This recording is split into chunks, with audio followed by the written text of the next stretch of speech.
Hi, everyone. I'm Dan Derby. I'm sitting in a cool, getting colder part of New England in what was originally a basement and is now a studio workroom. Doesn't count as a man cave, but it's a kind of a cool series of basement rooms that originally were where the previous owner had repaired motorcycles. And so it's been stripped out and turned into a listening room and a photographic editing room and a workroom where I build various ideas.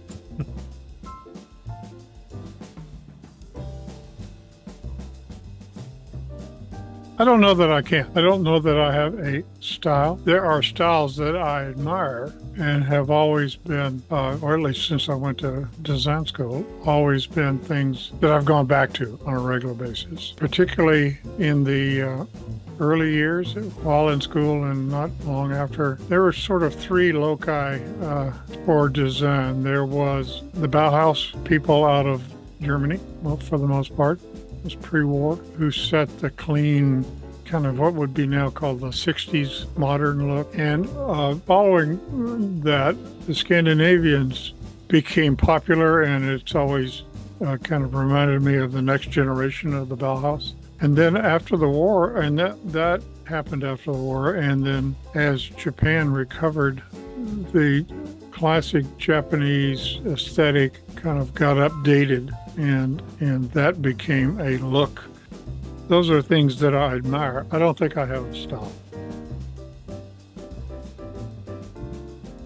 The case that you built there, the on wheels. Uh-huh. Can you describe why you built it and what you made it of? It's made of plywood. It's the veneered plywood. I think that's a birch finish. Early on, there was a lot of belief that you had to have extremely stable tables, things to put the gear on, because sound gets transmitted into the system, kind of messing up the sound of the system through the feet on the, up through the floor and through the feet and everything else. It turns out, and so you want a real heavy stand on which to put the computer stuff. So I built that obscenely heavy cabinet. It is ceiling diffusers on fluorescent lights. Mm-hmm. And it has a pull-out door in it, so theoretically can access everything. So it's just laminated plywood, but instead of being 1.5 inches thick, which is what plywood, or 3/4 of an inch, it's 3 times 3/4 of an inch. So that is something that I have no clue how to get rid of it. But it turns out I don't have the issues that caused me to build it the way I built it. Because we're in a poured concrete floor, it doesn't vibrate. And we have stone. If you look at the walls, they're all stones. It's like your brick wall behind you.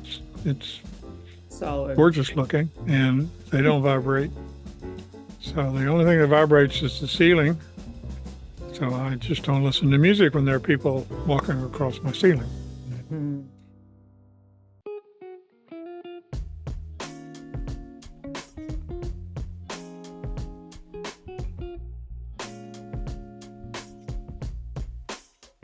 Actually, the word Stereophile is the name of a magazine, and it was, I think, in the 50s when it began. And the phrase, the buzzword or phrase for those kinds of, our kind of people, I guess I should say, is audiophile. And audiophiles are the people who are as much into the gear as they are into the music. And that's a pretty good description of me.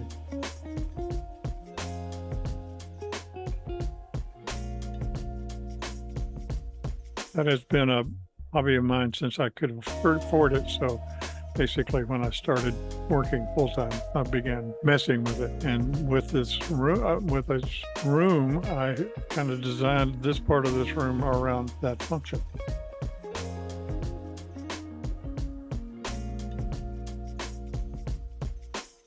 Yes, and bless her heart, Cubby's been really good about that. She won't, it's very important for her that I have a space. It's a sanity-making thing. And, I grew up essentially as an only child, just like you did. Yeah, this place is a kind of extension of me rather than a place.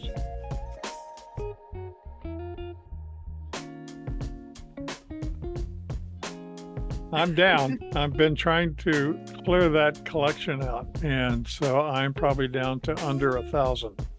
7 months, 8 months ago, I was probably 3,000.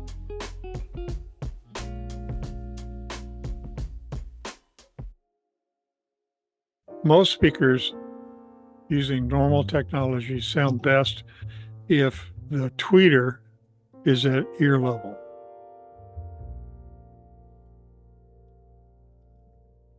I'm trained as a product designer at NC State and Stanford University, and I taught product design for a decade at Stanford, which was a real joy. Product design is similar to what people call industrial design. It is the invention and innovation of products that people interact with, and particularly that interface between the user and the product is where product designers excel.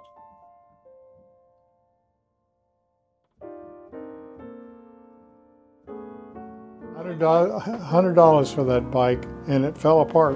My first ride was used. It's about a 50 or 60-year-old bike. It just became my project. I probably got a couple hundred miles on this bike, though. It became an art project.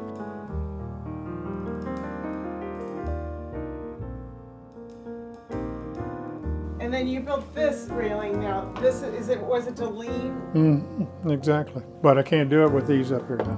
You have to have, it was designed to paper.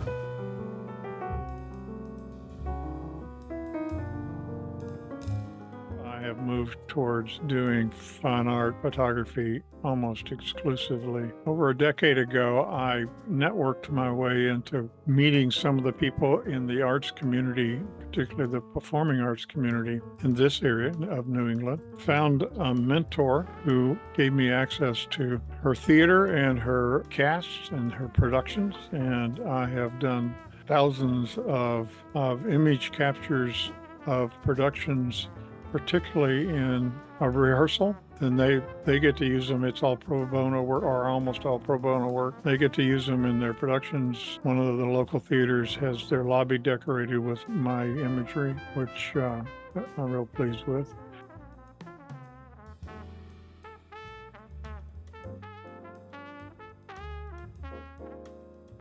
This house is actually three houses. A house built in 1936, I think, then added on sometime during the 60s. And then in the 2013, we added a first floor master suite.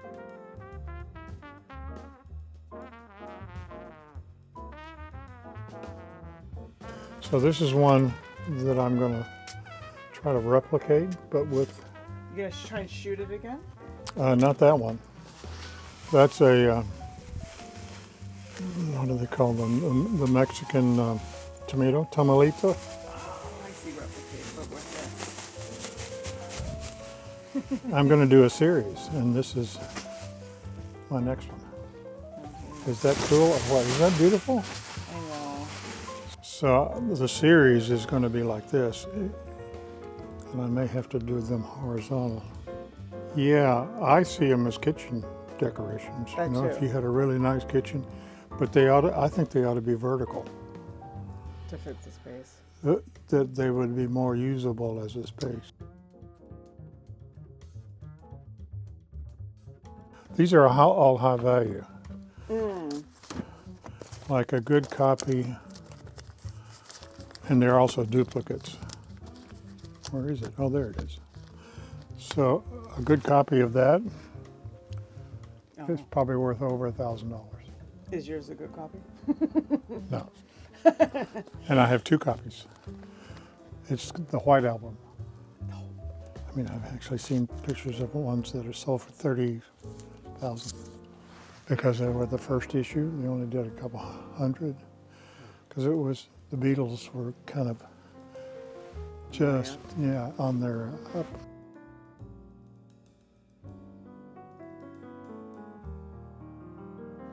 in the 50s and early 60s, but in the late 50s, Auntie Jessie would make a custom record for you, where she would tell a story, but in the middle of the story she said, and then Danny would do this, and then Danny would do that, and that is actually a record that my mother had made for me. So it's all about Danny Derby. See, this is what I'm having. Isn't that darling? Have you ever heard that before, Rue? Right? I had forgotten completely about it. And it's Auntie Jessie. And it's made especially for Danny. Were they calling you Danny? Does it say Danny? Oh yeah, especially for Danny. And when it plays, it actually, she uses Danny. Sure, not, right, because it's especially for Danny. Yeah. So that'd be maybe 6 years old, or so 6 years. So that's over 70 years old.